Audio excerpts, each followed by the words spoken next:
ధరణి, ఏందమ్మా నువ్వు చేసిన పని? ఇప్పటికీ నీ మీద కారాలు మిరియాలు నూరుతుంటే తినకుండా కూడా తిన్నానని చెప్పావేంది? ఇంకా నీ మీద కోపం వస్తుంది కదా? కోపం వస్తే రాని అక్క, అన్నమైతే తిన్నారు కదా, నాకది చాలు. ఆయన అస్సలు ఆకలికి ఉండలేరక్క. అమ్మలా ఆకలి చూస్తున్నావు, అయినా ఇంకా పేమలేదంటాడేంది? పిచ్చోడమ్మా, తెలుసుకుంటాడులే. సర్లే, ఇప్పుడు మనసు కుదుట పడినది కదా, నీకు కూడా అన్నం తీసుకొస్తాను, నువ్వు కూడా 4 ముద్దలు తిందువు గాని.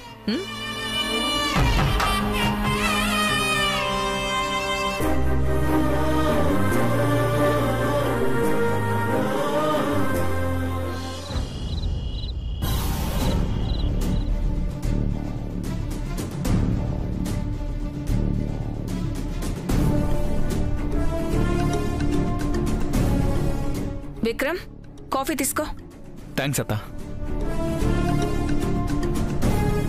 పొద్దున్నుంచి కదలకుండా తెగ వర్క్ చేసేస్తున్నావు, కాసేపు రిలాక్స్ అవ్వచ్చు కదా. బిజినెస్ లో ఇష్టం వచ్చినప్పుడు పని చేస్తాం, ఇష్టం వచ్చినప్పుడు రిలాక్స్ అవుతాం అంటే కుదరదు అత్త. పని పూర్తయ్యేంత వరకు కష్టపడాల్సిందే.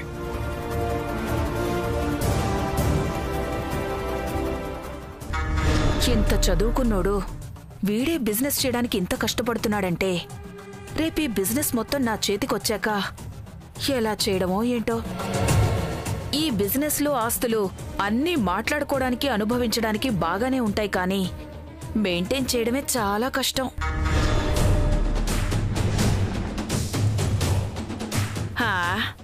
మనం చేసేదే ఉందిలే, డబ్బే అంతా నడిపిస్తుంది. ఇంత డబ్బు విసిరేస్తే ఇదిగో ఇలాంటి చదువుకున్నోళ్ళు వందల మంది వచ్చి పనిచేస్తారు. కాబట్టి ప్రియంవద, ఈ బిజినెస్ లో ఆస్తులు మెయింటైన్ చేయడం కష్టమని ఎందుకులే అనుకోవద్దు.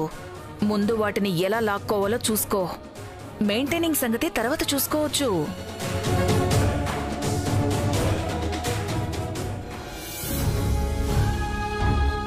అయిపోయిందా నాన్న? అయిపోయిందమ్మా. ఇదిగో మన కంపెనీ తీసుకోబోయే కొత్త నిర్ణయాలు, ప్రపోజల్స్ బోర్డ్ ఆఫ్ డైరెక్టర్స్కి పంపిస్తున్నా.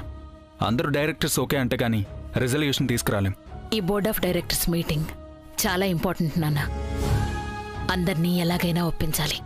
అప్పుడే మనం అనుకున్నట్టుగా బిజినెస్ని ఎక్స్పాండ్ చేయగలం. నాని గనక ఉండుంటే అసలు ఇబ్బందే ఉండేది కాదమ్మా. బోర్డులో మెజారిటీ డైరెక్టర్స్ మనమే ఉండుండేవాళ్ళం. ఇంకా కంపెనీ టోటల్ షేర్స్లో 42% షేర్స్ నాని పేరు మీదే ఉన్నాయి కాబట్టి నాని ప్రెజెన్స్ చాలా కీలకమయ్యేది.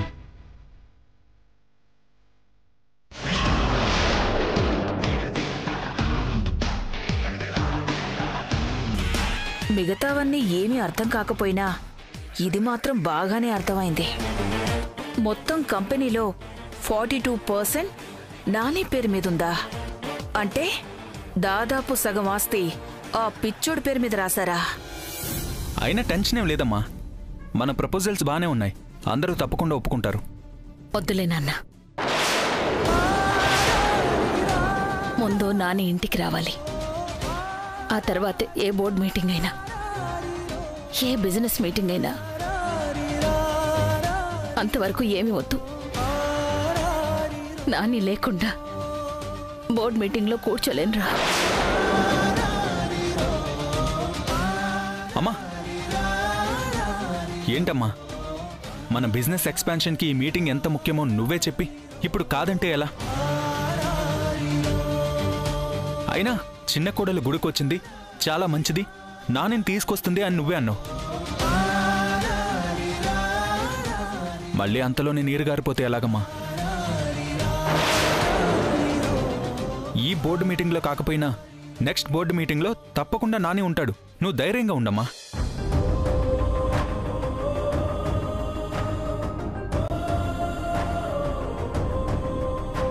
సరేరా, కానీ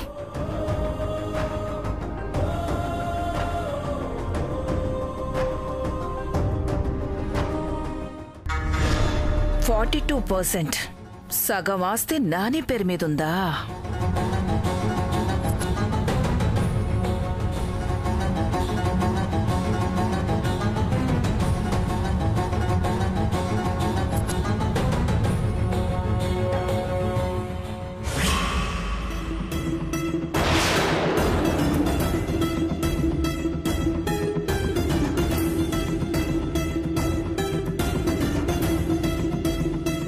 కంపెనీలో 42% అంటే మాటలా?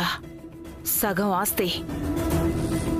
ఇది గనక నా పేరు మీదకొచ్చిందంటే నా సగం కల నెరవేరినట్టే. పిచ్చోడు పిచ్చోడు అని తక్కువ అంచనా వేశాను కానీ చివరికి ఇంతలా పనికొస్తాడని అస్సలు ఊహించలేదు. ఇప్పుడు ఎలాగూ నాని నా గుప్పెట్లోనే ఉన్నాడు కాబట్టి నానీని మభ్యపెట్టి ఈ 42% ముందు నా పేరున రాయించుకోవాలి. మొత్తం ఎలా చేజిక్కించుకోవాలో తర్వాత ఆలోచించొచ్చు.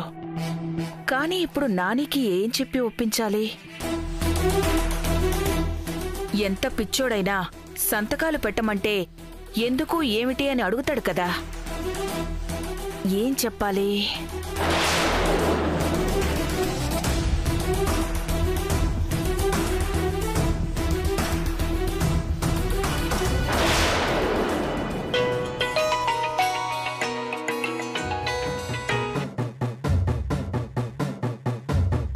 హలో, ప్రియం వద. ఎవరు? నీ శత్రువుకి శత్రువులం. నువ్వు కావాలనుకుంటే నీకు స్నేహితులం. అసలు ఎవరు మీరు? నాకు శత్రువులేంటి? నాకు ఎవరు శత్రువులు లేరు. ఉన్నారు ప్రియం వద.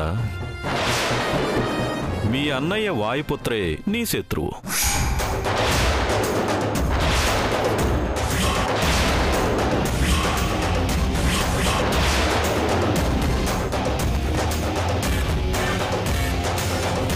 మా అన్నయ్య నాకు శత్రువేంటి? ఏం మాట్లాడుతున్నారు? నిజం ప్రియం వద. అన్నయ్య అంటే నీ సొంత అన్నయ్యేం కాదుగా.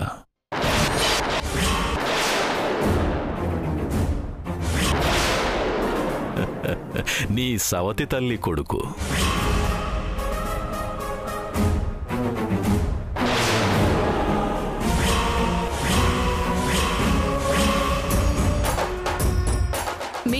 మీకు ఇవన్నీ ఎలా తెలుసు? ఇంకా ఇంకా చాలా తెలుసు. న్యాయంగా చూస్తే నీకు సగం ఆస్తి రావాల్సి ఉన్నా ఒక్క రూపాయి కూడా నీ పేరున రాయకుండా నీకు అన్యాయం చేశారని కూడా తెలుసు. నీకు నీ తల్లికి జరిగిన అన్యాయానికి ప్రతి క్షణం రగిలిపోతూ ప్రతీకారం తీర్చుకునే అవకాశం ఎప్పుడొస్తుందా, ఆస్తి మొత్తం ఎప్పుడు చేజెక్కించుకుందామా అని ఎదురు చూస్తున్నావని కూడా తెలుసు. నా విషయాలన్నీ మీకెలా తెలుసు? మీరెవరు? చెప్పాను కదా, నువ్వు తలుచుకుంటే నీ స్నేహితులం అవుతాం. రేపొద్దున 10 గంటలకి మీ వీధి చివర నీ కోసం ఒక కారు వెయిట్ చేస్తుంటుంది. అందులో కూర్చో. మేమెవరమో తెలుస్తుంది. నువ్వు అనుకున్నది కూడా జరుగుతుంది. గుర్తుంచుకో, రేపు మార్నింగ్ 10 గంటలు నీ జీవితమే మారిపోతుంది ప్రియం వద.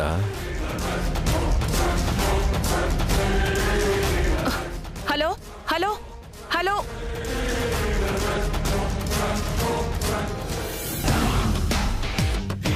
ఎవరితను? నా గురించి మూడో కంటికి కూడా తెలియనన్ని విషయాలు ఈయనకెలా తెలుసు? అసలు నన్నెందుకు కలవమంటున్నారు? కలిస్తే నేను అనుకున్నది జరుగుతుందంటున్నారేంటి? ఏం జరుగుతుంది?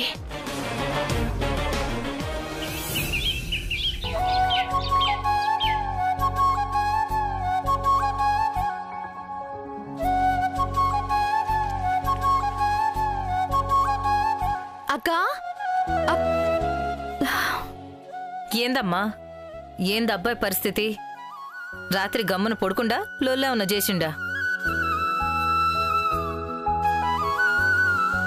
లొల్లి లేదు, అలాగే మాటలు కూడా లేవక్కా. మగాళ్ల కోపం అంత గమ్మున పోతాదా? మనమే కొంచెం ఓపిక పట్టాలా. ఎంతకీ లేచిండా లేదా? ఎప్పుడే లేచి స్నానానికి వెళ్లారక్కా. వచ్చి రాగానే రెడీ అయ్యి క్యాబ్కి వెళ్ళిపోతారు. కానీ టిఫిన్ తింటాడో లేదో, ఎట్టా తినిపించాలా అని ఆలోచిస్తున్నావు, గంతే కదా? అంతే అక్క. ఆయన చాలా కోపంగా ఉన్నారు కదా, టిఫిన్ ఇస్తే మళ్ళీ ఎక్కడ విసిరి కొడతారేమోనని భయంగా ఉంది. ఆయన బయట తింటున్నారో లేదో. ఒకవేళ తిన్నా రోజు తింటే ఆరోగ్యం ఏమవుతుందక్క? అక్క, ఆయన ఎలాగైనా ఇంట్లోనే తినాలి, ఇంట్లో నుంచే బాక్స్ తీసుకెళ్ళాలి. నువ్వు చెప్పేది నిజమే గాని మనిషికేమో ముక్కు మీద కోపం, మాటినే రకం కాదు. ఎట్ట ఒప్పించాలనా అని ఆలోచిస్తుండా.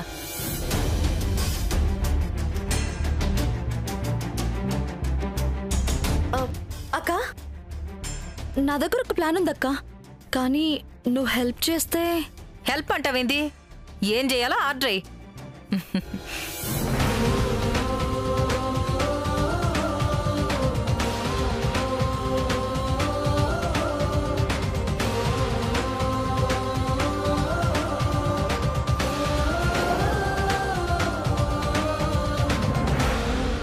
ఇదేదో మస్తుగుండే అదిలే.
ఆదిత్య బాబు, ఏంటంసా?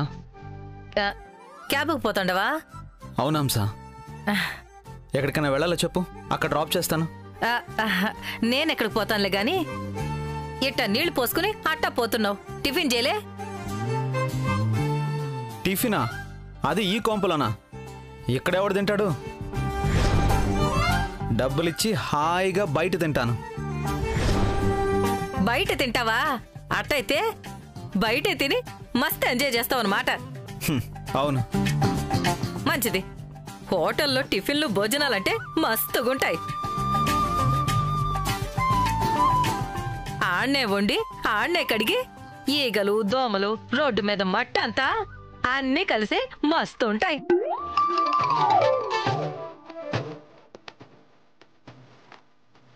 అవన్నీ కలిస్తేనే కదా రుచి కూడా మస్తుండేది.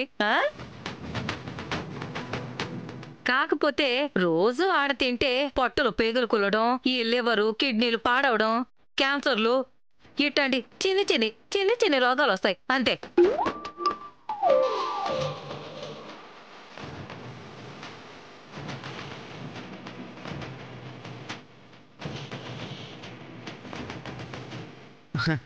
ఏంటి హంస అలా భయపెడుతున్నావు? భయపెట్టేదేందయ్యా, ఉన్న నిజం చెప్తాండా. తెలిసి కూడా చెప్పలేదని మళ్ళా రేపు నువ్వు అనకూడదు కదా, అందుకు.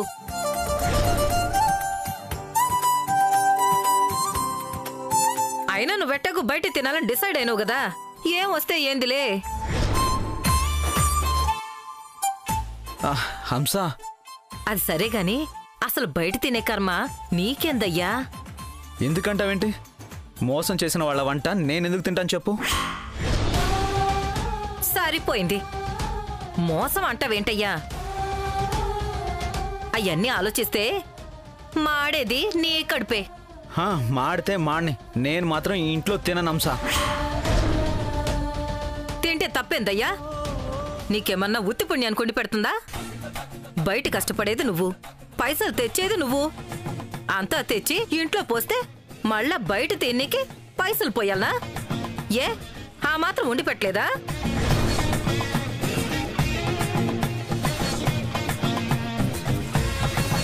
నువ్వెందుకు బయట తిని నీ ఆరోగ్యం ఖరాబ్ చేసుకోవడం?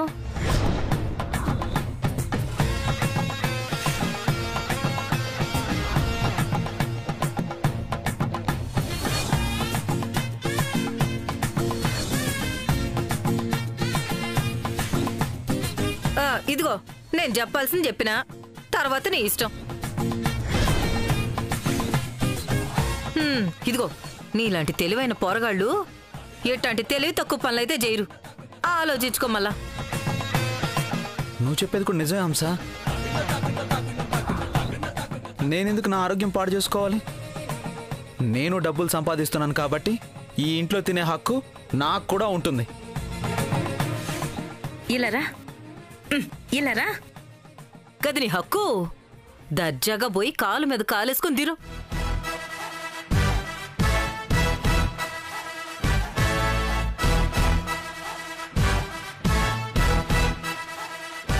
హంస, టిఫిన్ పెట్టి బాక్స్ కట్టమని చెప్పు. ఇది నా హక్కు, నా ఆర్డర్. ఇదిగో అమ్మాయి, వినపడ్డా లేదా? వినిపించింది. ఇప్పుడు ఎవరో టిఫిన్లు భోజనాలు వద్దని చెప్పారు. అది మా ఇష్టం. కావాలన్నప్పుడు అడుగుతాం, ఇష్టం లేనప్పుడు వద్దంటున్నాం. మరే మాట్లాడుకున్న తెమ్మని చెప్పు హంస. ఏందమ్మాయి ఏదో ఉద్ధరించినట్టు మాట్లాడుతున్నావు? మొగుడంటే కొంచెం కూడా భయం లేదా ఏంది? తెచ్చిపెట్టు.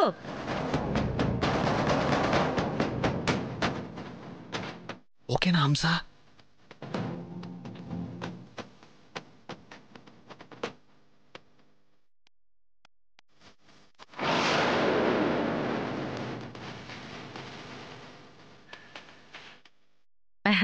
ఆదిత్య బాబు,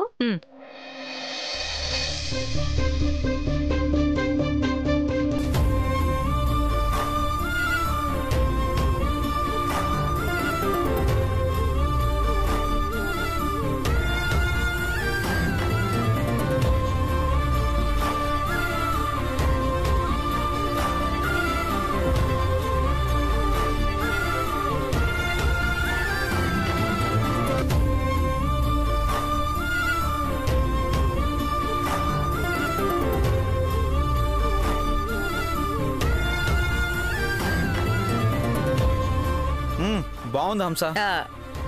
ఆదిత్య బాబు బాక్స్ తీసుకో. ఆదిత్య బాబు, ఇది నీ హక్కు, పట్టుకో.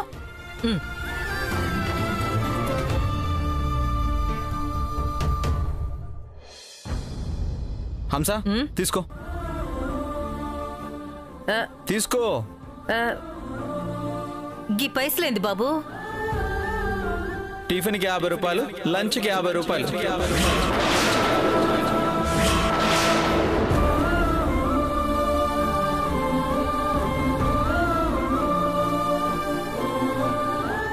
నేను ఇక్కడే తింటా, కానీ నాకు ఎవరి కష్టం అక్కర్లేదు.